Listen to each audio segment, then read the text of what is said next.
और अभी आपको हम खबर देंगे कराची से। गुलशन मेमार में पुलिस का एक्शन। घर में डकैती की नीयत से दाखिल होने वाला मुबैना मुलजिम हलाक, दूसरा जख्मी। इतला पर पुलिस मौके पर पहुंची और मुकाबला हुआ।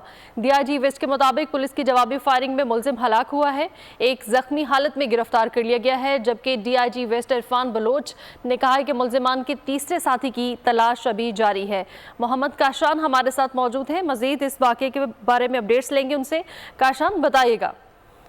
हाँ जी बिल्कुल, लेकिन डीआईजी वेस्ट इरफान बलोच उनसे हमारी बात हुई है। उनकी जानिब से बताया गया घर में डकैती के लिए दाखिल होने वाला एक मुलजिम जो है वो मौके पर ही मारा गया है, जबकि एक जख्मी हालत में गिरफ्तार कर लिया गया है। 3 मुलजिमान घर में वारदात के लिए दाखिल हुए थे, जिनको इतला मिलने पर पुलिस मौके पर पहुंची और मुलजिमान से मुबैना फायरिंग का तबादला हुआ, जिसमें एक मुलजिम मारा गया। पुलिस की जवाबी फायरिंग में एक मुलजिम जो है वो जख्मी हालत में गिरफ्तार कर लिया गया है, जबकि फरार होने वाले मुलजिम की तीसरी तलाश जारी है। पुलिस हुकाम का बताना है कि मुलजिम ने अपने आप को कमरे में बंद करा हुआ है और उस कमरे से जो है फायरिंग की शदीद आवाज आ रही है। वेस्ट पुलिस की भारी नफरी जो है जाए वक़ा पर पहुंच गई है। एसएसपी वेस्ट के अब्दुल हफीज मुफ्ती वो भी जाए वक़ा पर मौजूद है, ऑपरेशन की निगरानी कर रहे हैं। घर को जो है पुलिस हुकाम की जानिब से घेरे में ले लिया है और अंदर पुलिस की नफरी मौजूद है और घर के बाहर भी पुलिस की इजाजत नफरी जो है तलब कर ली गई है। मुलजिमान से फायरिंग का तबादला जारी है, जबकि एक मुलजिम जो है जो घर के अंदर मौजूद की पुलिस हुकाम की जानिब से इसकी तस्दीक की जा रही है, जबकि उनका बताना है कि उस मुलजिम को भी अब से कुछ देर में जो है गिरफ्तार कर लिया जाएगा। शदीद फायरिंग का तबादला जो है उस इलाके में किया जा रहा है। जी बिल्कुल, पुलिस की जवाबी फायरिंग में मुलजिम हलाक हुआ है और एक जख्मी हालत में गिरफ्तार कर लिया गया है, जबकि